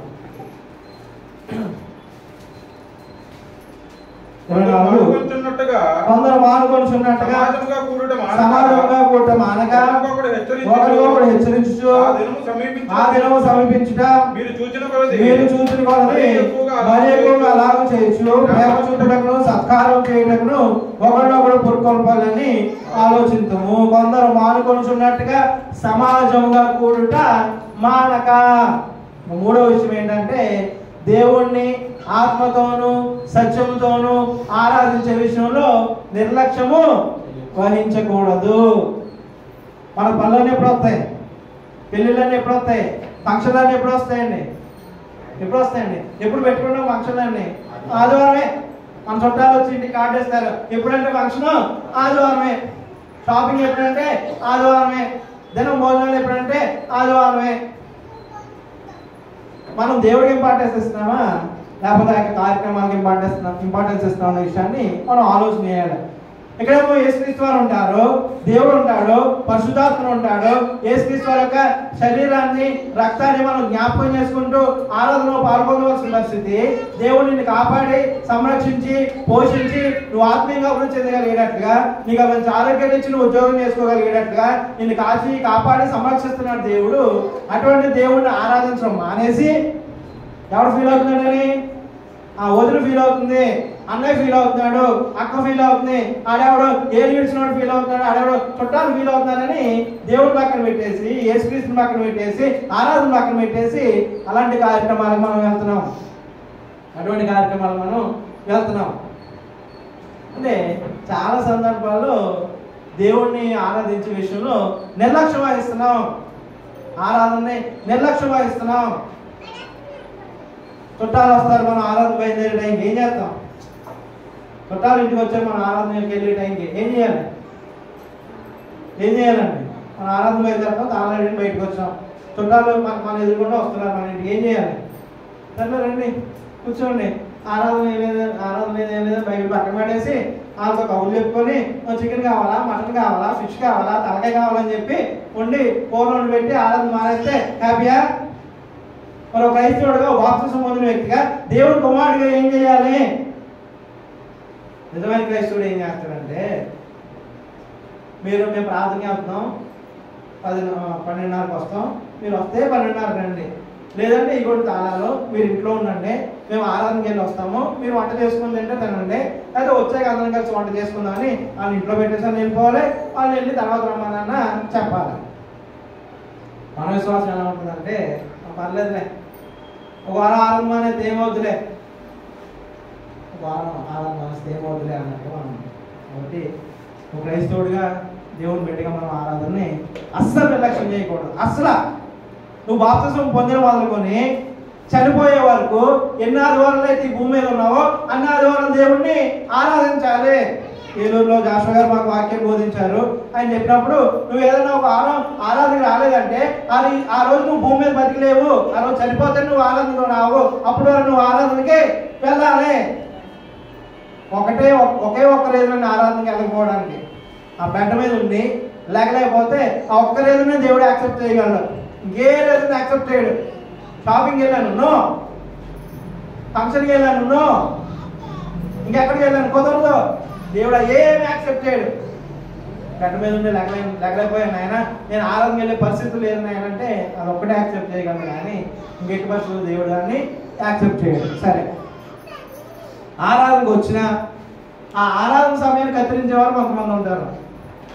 ఉంటారండి, ఆరాధన సమయాన్ని కత్తిరించేవారు, దొంగిలించేవారు. ఓ 2 గంటలు మనకు ఆరాధన, 10 గంటలకు ఆరాధన, 12 గంటల వరకు ఆరాధన, ఓ 2 గంటల ఆరాధన. ఆ 2 గంటల్లో దొంగతనం, ఆ 2 గంటలు దొంగతనం చేసేవాళ్ళు ఎంతమంది ఉన్నారు?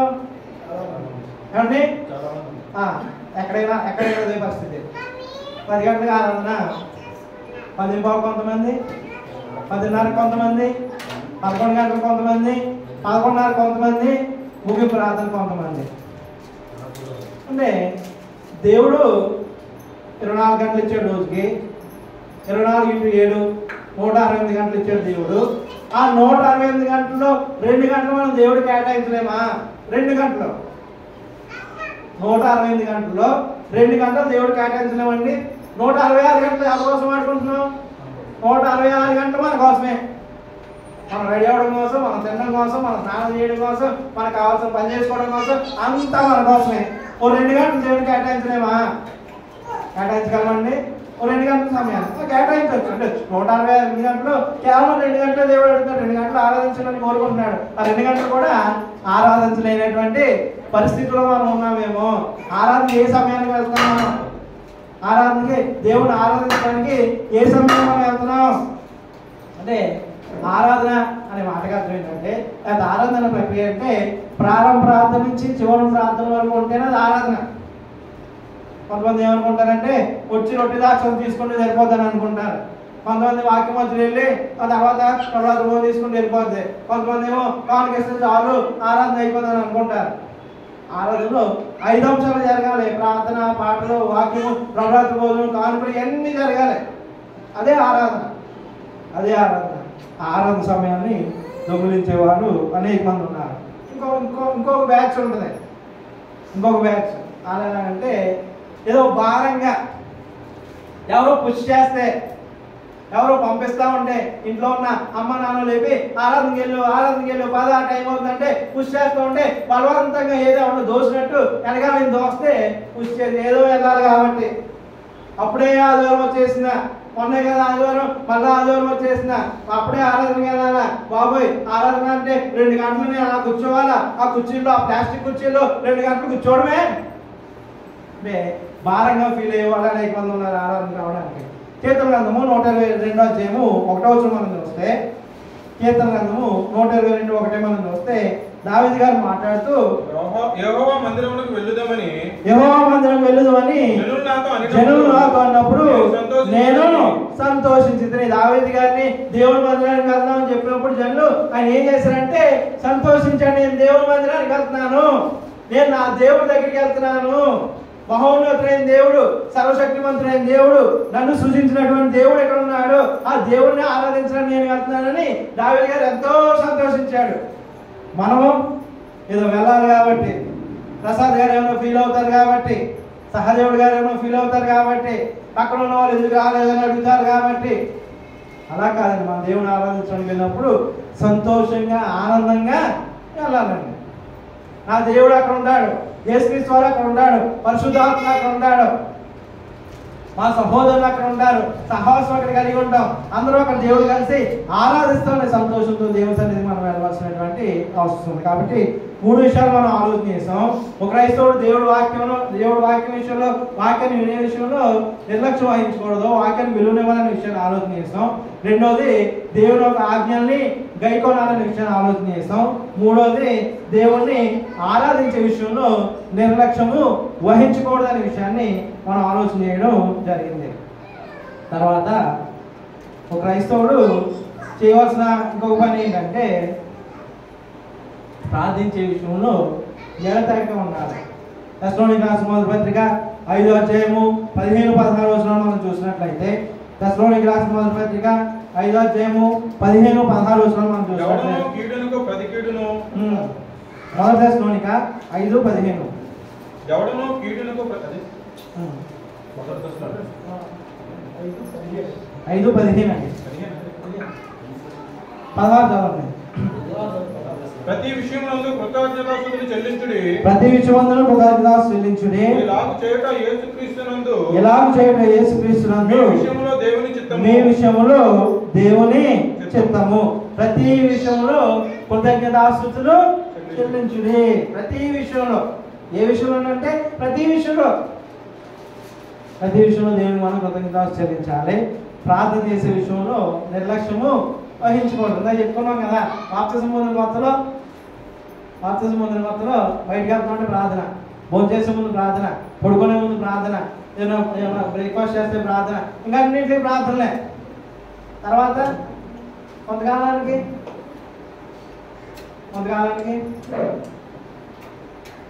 దావీదు గారు ఉదయము, మధ్యాహ్నం, సాయంత్రం ప్రార్థన చేసే విషయాన్ని మనం బైబిల్లో చదువుతాం. దానియేలు గారు 3 మార్లు ప్రార్థన చేసే విషయాన్ని మనం బైబిల్లో చదువుకుంటాం. కాబట్టి ప్రార్థన చేసే విషయంలో మనం ఎడదెక్కకుండా దేవుడిని మనం ప్రార్థించాలి. అంటే 3 మార్లు ప్రార్థన అంటే మనం చేసే ప్రార్థన కాదండి. అంటే దానియేలు గారును లేకపోతే దావీదు గారు చేసినవి మనం చేసే కొత్త ప్రార్థన కాదు, లేకపోతే మనం చేసే ఏదో జస్ట్ కొద్దిసేపు చేసే ప్రార్థన కాదు. దీర్ఘకాలం ప్రార్థన, ఎక్కువసేపు దేవుని సన్నిధిలో గడిపినటువంటి సమయాలు, దేవుని సన్నిధిలో ఎక్కువసేపు గడిగే సమయాలు, దేవునితో మాట్లాడేటువంటి సమయం.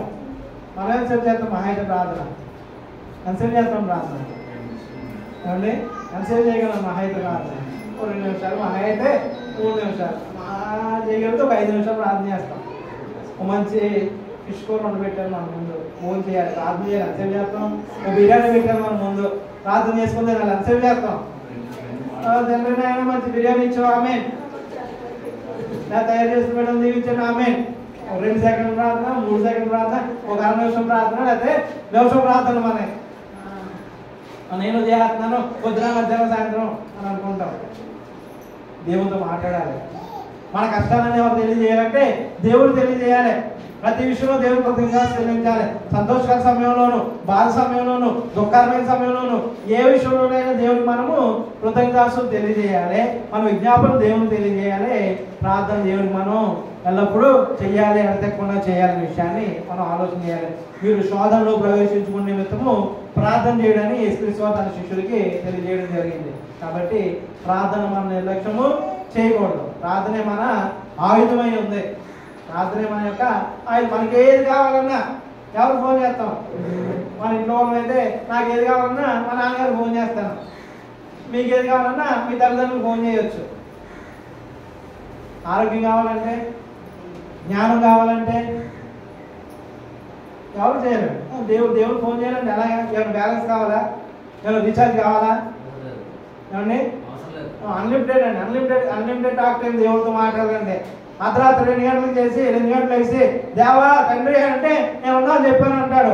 3 గంటలకి నిద్ర పట్టకపోతే లేచి పరలోకంలో మాట్లాడండి అంటే ఉన్నాను చెప్పాను అంటాడు. ఎనీ టైం ఎప్పుడైనా దేవుడితో మాట్లాడవచ్చు. కాబట్టి ప్రార్థన చేసే విషయంలో మనం నిర్లక్ష్యం వహించకూడదు. మన కష్టాలన్నీ, మన అవసరాలన్నీ ఎవడో పక్కడు చెప్తే, మనకున్న బాధలు ఇబ్బందులు పక్కడు చెప్తే ఆడు కుదురుకున్నాడు, ఇంకా చెప్తాడు, ఆయన కూడా చెప్తాడు, అలా తిరుగుతూ ఉంటుంది. అది దేవుడు చెప్తే మన కష్టాలని తీరుస్తాడు. దేవుడు చెప్తే మన మొరను వింటాడు. దేవుడు చెప్తే మన విజ్ఞాపనను వింటాడు. కాబట్టి దేవుని ప్రార్థించే విషయంలో మనం జాగ్రత్త వహించాలి. తరచుగా దేవుని ప్రార్థించాలనే విషయాన్ని మనం ఆలోచన చేయాలి. తర్వాతగా మనం చూసినట్లయితే దేవుని యొక్క స్వభావాన్ని మనం కలిగి ఉండాలి. దేవుని యొక్క లక్షణాలు మనం కలిగి ఉండాలి. యేసుక్రీస్తు వారి యొక్క స్వారూప్యాన్ని సంపాదించుకోవడానికి మనము ప్రయత్నం చేయాలి. మత్తయి సువార్త 5:16 మనం చూసినట్లయితే, మత్తయి సువార్త 5:16, మత్తయి 5:16, మత్తయి సువార్త 5:16. మనుషులు మీ సత్క్రియలను చూచి పరలోకమందున్న మీ తండ్రిని మహిమపరచినట్లు వారి ఎదుట మీ వెలుగును ప్రకాశింపనీయుడే. మనుషులు మీ సత్క్రియలను చూచి పరలోకమందున్న మీ తండ్రిని మహిమపరచినట్లు మీ వెలుగును వారి ఎదుట మీ వెలుగును ప్రకాశింపనీయుడే. మన క్రియ ద్వారా, మన పనుల ద్వారా ఎవరు మహిమపరచబడాలంటే దేవుడు మహిమపరచబడాలి. బాప్తిసం పొందిన వ్యక్తి మందు తాగుతున్నాడు, దేవుడే మహిమపరచబడతాడా? బాప్తిసం పొందిన వ్యక్తి బూతులాడుతున్నాడు, దేవుడు మహిమపరచబడతాడా? బాప్తిసం పొందిన వ్యక్తి దెబ్బలాటలాడుతున్నాడు, దేవుడు మహిమపరచబడతాడా? దేవుడు మహిమపరచబడతాడా? మహిమపరచబడ్డాడు. బాప్తిసం పొందిన వ్యక్తి, క్రైస్తవుడు అయినటువంటి వ్యక్తి, దేవుడు కుమారుడు అయినటువంటి వ్యక్తి ఈ లోకానికి వెలుగుగా ఉండాలి. నిన్ను చూసి ఇంకోళ్ళు మాదిరిగా జీవించాలి. యేసుక్రీస్తు వారు ఎలాగైతే మాదిరిగా జీవించారో, యేసుక్రీస్తు వారు చూసి పౌలు ఎలాగైతే మాదిరిగా ఉన్నాడో, పౌలు మాట్లాడుతూ కొరింథీయులకు రాసిన మొదటి పత్రిక 11:1 మాట్లాడుతూ, నేను క్రీస్తును పోలు నడుచుకున్న ప్రకారము మీరు నన్ను పోలు నడుచుకోవడానికి పౌలు ఎలాగైతే చెప్పాడో, మనము అలాగే మాదిరిగా జీవించాలి. మనల్ని చూసి అనేక మంది మాదిరిగా ఉండాలి. మనం చూసి మనం మాదిరిగా తీసుకుని అనేక మంది జీవించేటట్టుగా మన యొక్క ప్రవర్తన ఉండాలి. మనమే 11ంటికి ఆరాధనకు వస్తే మనం మాదిరిగా తీసుకున్నవాడు ఏం చేస్తాడు? 11:30కి వస్తాడు. ఇడే 11ంటికి వెళ్తున్నాడుగా, మేము 11:30కి వెళ్దాం అనుకుంటాడు. బాప్తిసం పొందిన మనమే, దేవుని కుమారమైన మనమే బూతులాడి అబద్ధాలాడుతాం అనుకోండి, వాళ్ళు మాదిరిగా ఏం తీసుకుంటారు? వాళ్ళ దగ్గర నుంచి ఏం మాదిరి తీసుకుంటారు? బాప్తిసం పొందిన బూతులాడొచ్చు, బాప్తిసం పొందిన అబద్ధాలు ఆడొచ్చు, బాప్తిసం పొందిన మనం చేసే పనులన్నీ చేయొచ్చు. ఒక యేసుక్రీస్తు వారిని మనం మాదిరిగా తీసుకుని యేసుక్రీస్తు వారు నాకు జీవిస్తూ ఉంటే మన దగ్గర కూడా మంచి మాదిరిని తీసుకొని జీవించే అవకాశం ఉన్నది.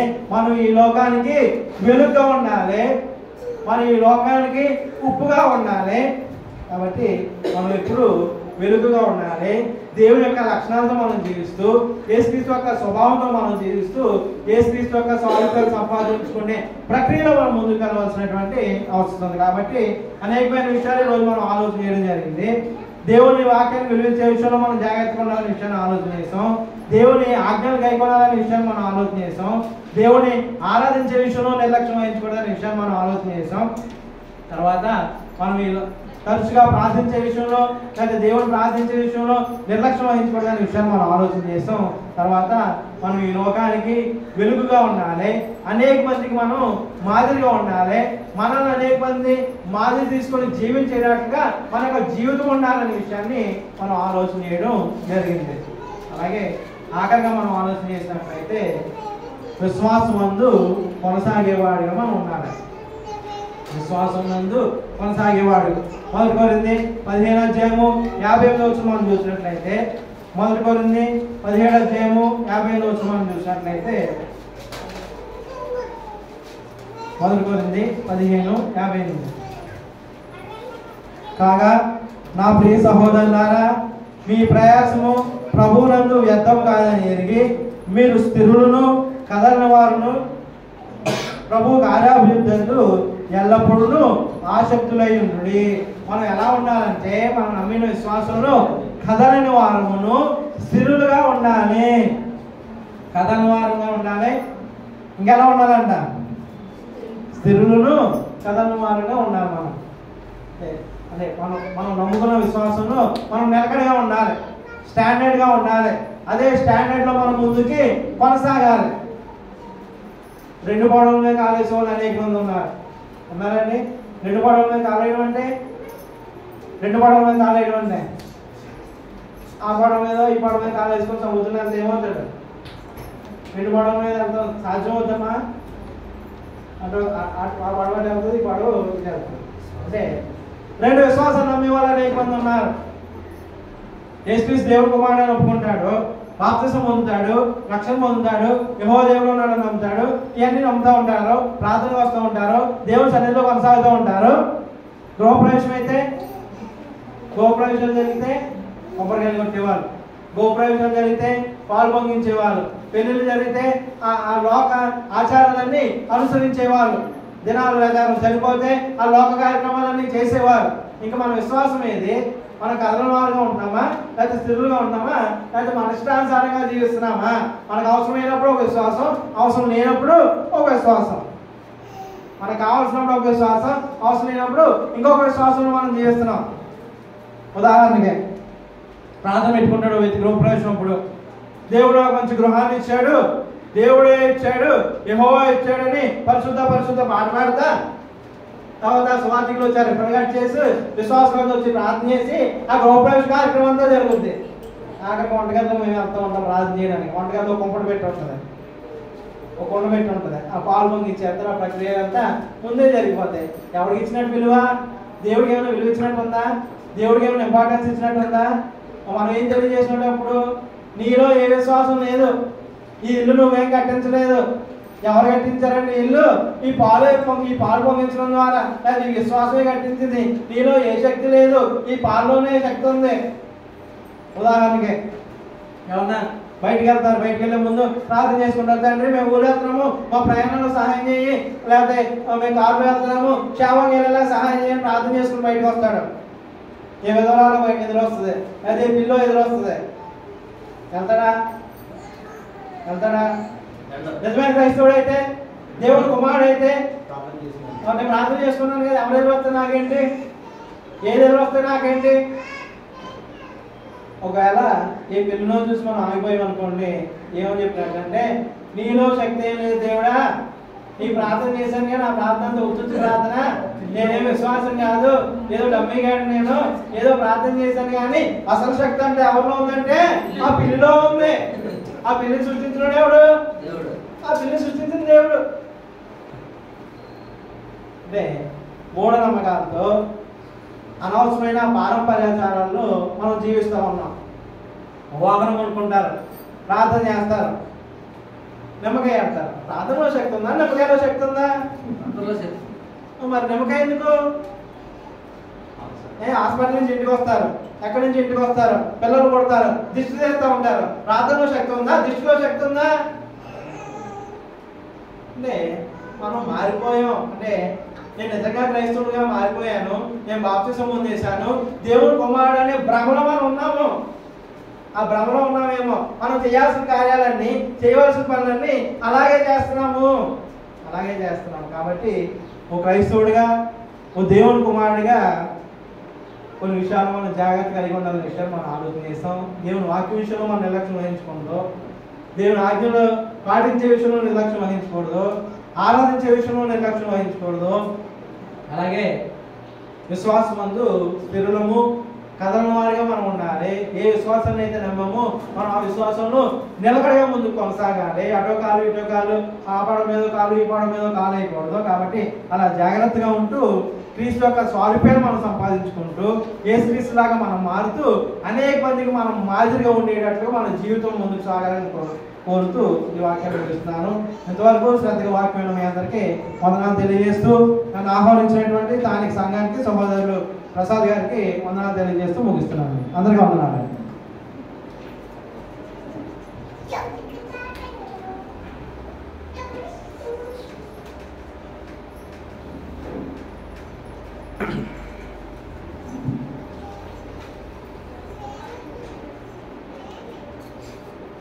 వాక్యాన్ని చక్కగా ఒక వ్యక్తి క్రైస్తవుడు ఎలా అవుతాడు, క్రైస్తవుడు అయిన తర్వాత ఎలా జీవించాలి, అనే విషయాన్ని చక్కగా వివరించిన సోదరులు బట్టి వందనాలు ఇస్తున్నాం.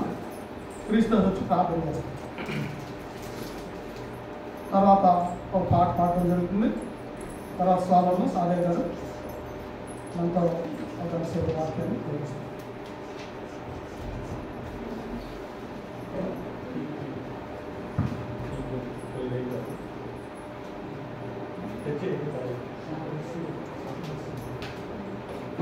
ప్రార్థన చేసుకుందాం. ప్రేమగా దేవ ఈ ప్రేమ హృదయం పెట్టి ఎంతో ప్రేమించి ఈ యొక్క కుమారుడు మమ్మల్ని కుమారుడు ద్వారా ఈ కుమారుడుగా చేసుకున్నందుకు వందనాలు స్తోత్రాలు. ఈ కుమారుడు ఎలాగ ఉండడం ఈ విశ్వాసంతో నమ్మకంతో ఎంతో మార్పు పొంది ఈ బిడ్డ వలె ఉండాలని కోరుకుంటున్నావు. సహనశీలతో సహోదరు ఈ వాక్యం చేత క్రైస్తవులు ఎలా ఏ విధంగా జీవించాలో ఏ విధంగా మేము లోకంలో నడుచుకోరు అటువంటి వాక్యం చేత మాతో మాట్లాడినావు. తండ్రి హోని కొందరు నీ కుమారుడుగా తండ్రి నీ కృప నీ దయం పెట్టి ఎంతో ఇప్పుడు నీ నామని మాత్రమే ఇన్నింటి వాళ్ళు మేము తగ్గ ఆ విధంగా లోకానుసారం కాకుండా దేవుని చిత్రం దాన్ని పరిశోధించుకుంటూ దాని ముందు మేము నడుచుకోలేము. నీ యొక్క రాజ్యానికి నీ నీతిని నీ రాజ్యాన్ని కోరుకోమంటున్నావు. ఆ విధంగా ఈ రాజ్యంలోకి వెళ్ళాలని రావాలని ఎంతో కోరుకుంటూ ఈ విధంగా ఈ సేవకులు ప్రేరేపించి ఈ సేవకుల ద్వారా నీ పరిశుద్ధాత్మ నీ శక్తులు ఈ వాక్యం చేత మమ్మల్ని హెచ్చరిస్తూ మమ్మల్ని ఎంతో నీ బిడ్డగా ఉండాలని నువ్వు 10 సార్లు ఆయా సమయంలో ఆయా స్థితిలో మేము మా స్థితిలో ఎలాగ ఉండాలో ప్రతి విషయాన్ని కూడా ఈ శివునిస్తూ గమనిస్తూ నేను కొనసాగమంటున్నావు. ఆ విధంగా నడుచుకునే విధానంగా నువ్వు మాకు నేర్పించడంతో నడుచుకుంటాను. ఇంతవరకు నీ కృషత సహాయం దయచేసి విన్నందుకు మాకు సహాయం దయచేసినావు. అన్నిత నీకు జరగవలసింది కూడా నీ నామ మహిమ నడిపించి చూపించి సహాయం దయచేసి నీ నామ మహిమ నడిపించి మన సహాయం కోరుకుంటూ చేసి తీసుకురామని ప్రాణం కోరుపించి మనం వేసుకుంటాం తండ్రి. ఒక చిన్న చరణం కోరస్వామి మనం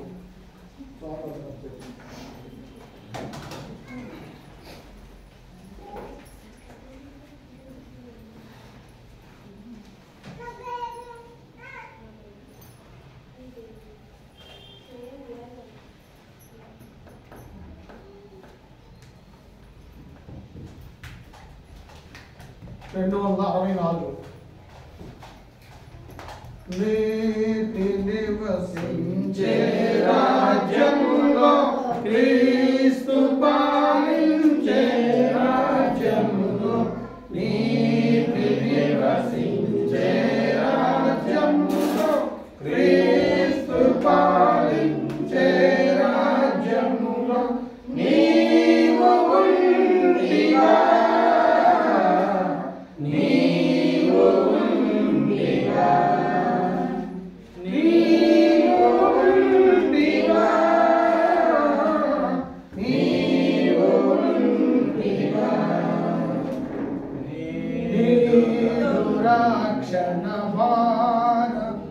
ప్రభు యేసుపై నుంచి ఈ దురాక్షణ భారము ప్రభు యేసుపై నుంచి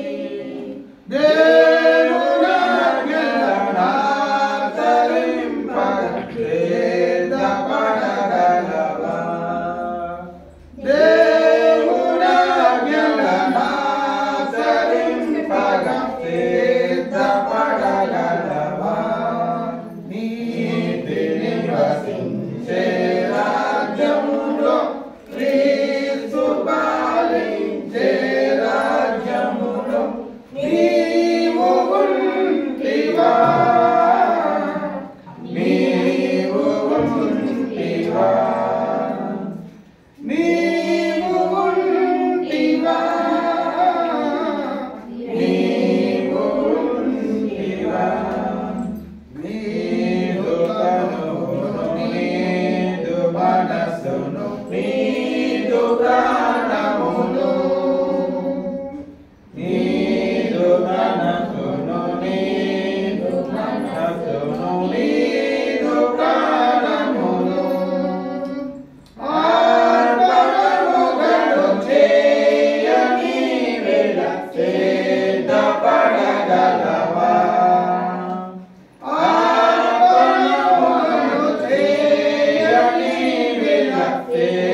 రాజ్యములో నీవు ఉంటివా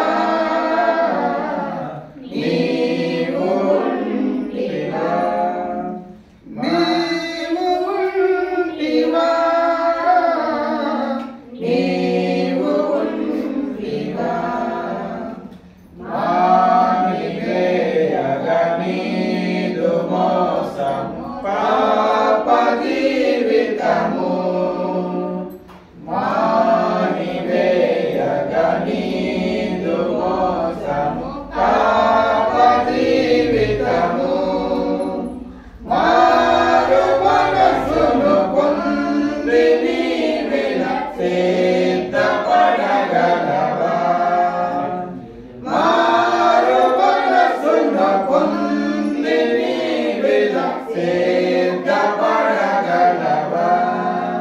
నీతి నివసించే రాజ్యములో క్రీస్తు పాలించే రాజ్యములో నీవు ఉంటివా నీవు ఉంటివా నీవు ఉంటివా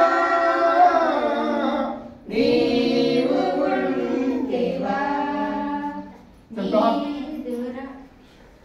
ప్రార్థన చేసి శ్రావణకి వాక్యం చెప్పమని కోరుతున్నాం. ప్రార్థన చేసి పరమ తండ్రి దేవ ప్రభువైన యేసుక్రీస్తు వారి నామములో ఈ విధంగా ప్రత్యేకమైన తరగతి ఏర్పాటు చేసుకున్న విధానం బట్టి స్తుతులు చెల్లిస్తున్నాం తండ్రి. సంఘానికి ఎలాగా ప్రేరేపించడానికి దాన్ని బట్టి స్తుతులు చెల్లిస్తున్నాం. మా సోదరులు సమస్య గారు చక్కగా రెండు పాఠాలు దాంట్లో వచ్చినట్లు క్రైస్తవుడు ఎలా అవుతాడు, క్రైస్తవుడు జీవించే విధానం అనేది చక్కగా వివరించారు. అందుకే మీకు వందనాలు. సోదరులు మరి సాదయ్య గారు చెప్పే మాటను కూడా మంచిగా వినగలుగుతారు. తద్వారా సంఘానికి వచ్చిన వారికి నేను సహాయపడతారని స్తుతులు చెల్లించుకుంటూ యేసుక్రీస్తు ప్రభువు నామములో ప్రార్థించి వేడుచున్నాం తండ్రి.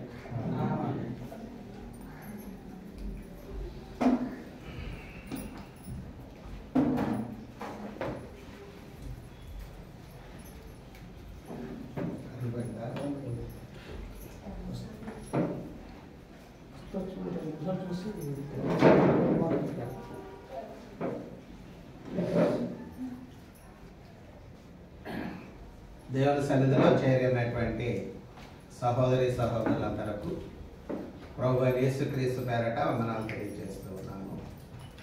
దేవుడు ఇంతవరకు మనందరినీ కాచి కాపాడి మరి రాత్రి అలాగే ఈ పగలు దేవుని యొక్క వాక్యాన్ని మనం నేర్చుకోగలిగేటట్లుగా ఈరోజు రాత్రికి కూడా దేవుని యొక్క వాక్యాన్ని నేర్చుకోగలిగేటట్లుగా ఇలా కూడుకులు ఏర్పాటు చేసుకోగలిగే అవకాశాన్ని దేవుడు సభవారలో ఉన్నటువంటి క్రీస్తు సంఘానికి అనుగ్రహించి ఉన్నాడు. దేవుడు అనుగ్రహించిన ఈ తరుణాన్ని బట్టి దేవుని స్తుతులు చెల్లిస్తూ ఉన్నాను.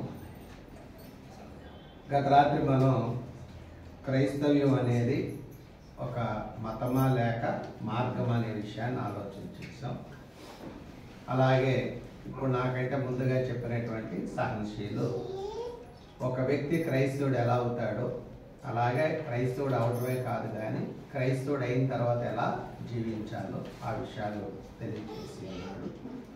ఈ సమయంలో కొద్దిసేపు మరి సంఘము ఎలాగూ దేవుని కృపలో ముందుకు వెళ్ళాలో, ఏవైనా సమస్యలు వస్తూ ఉన్నప్పుడు, ఏవైనా ఇబ్బందులు వస్తూ ఉన్నప్పుడు సంఘాన్ని ఎలా డిసిప్లైన్ చేసుకోవాలో, ఎలా క్రమశిక్షణలో పెట్టుకోవాలో, సంఘం మరింత బలపడేటట్లుగా మరి సంఘం ఏం చేయాలో ఆ విషయాలు మనం ఆలోచించేయడానికి ప్రయత్నం చేద్దాం. ఒకప్పుడు ప్రజల్లో దేవుని భయం చాలా ఎక్కువ ఉండేది, అవునా కదమ్మా? ఇప్పుడు దేవుని భయం ఏమైంది?